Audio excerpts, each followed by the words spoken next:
At sinalita ng Panginoon kay Moises, Yumaon ka, sumampa ka mula rito.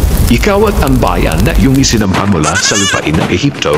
Napatungo kayo sa lupain na aking isinumpa kay Abraham, kay Isaac, at kay Jacob, na aking sinasabi, sa iyong binhi ay aking ibibigay. At aking susuguin ang isang anghel sa unahan mo, at aking palalayasin ang Kananeo, ang Amorio, at ang Hetheo, at ang Pherezeo, ang Hevio, at ang Jebuseo.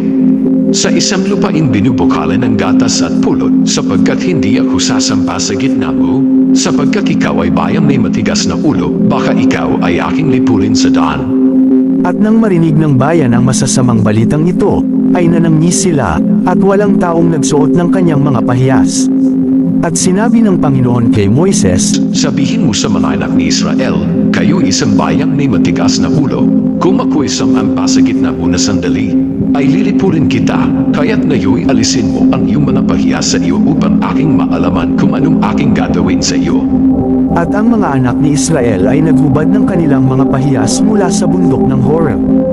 Kinaugalian nga ni Moises na dalhin ang tolda at itayo sa labas ng kampamento, na malayo sa kampamento, at kanyang tinawag iyon, Tabernakulo ng Kapisanan.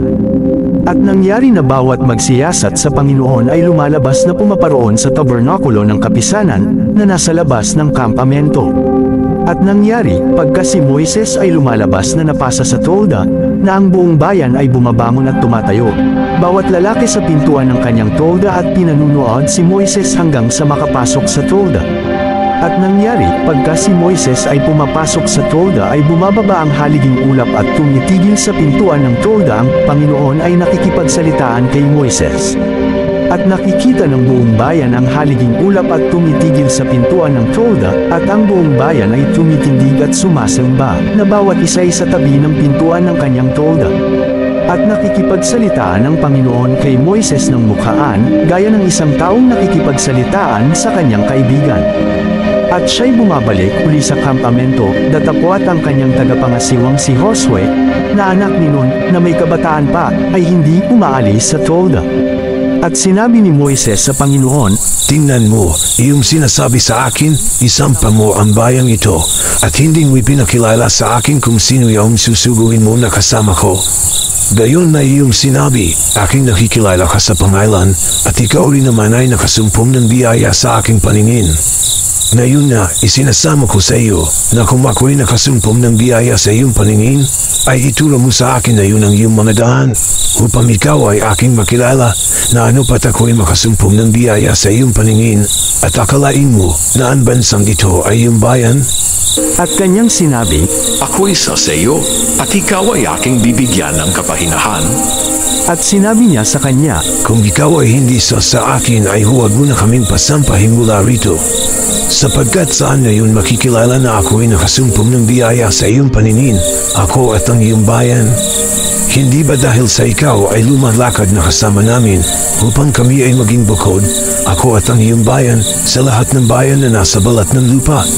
At sinabi ng Panginoon kay Moises, Akin din gagawin ang bagay na ito na iyong sinalita, sapagkat ikaw ay nakasumpong ng biyaya sa aking paningin, at ikaw ay aking nakikilala sa pangalan.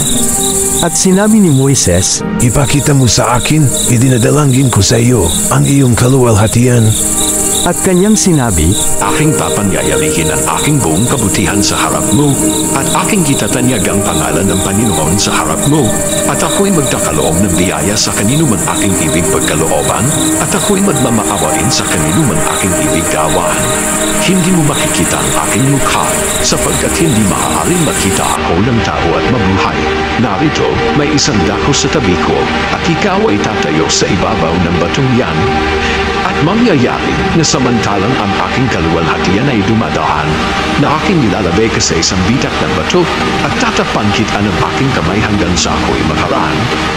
At aking aalisin ang aking kamay, at hindi makikita ang aking likod, datapwat ang aking mukha ay hindi makikita.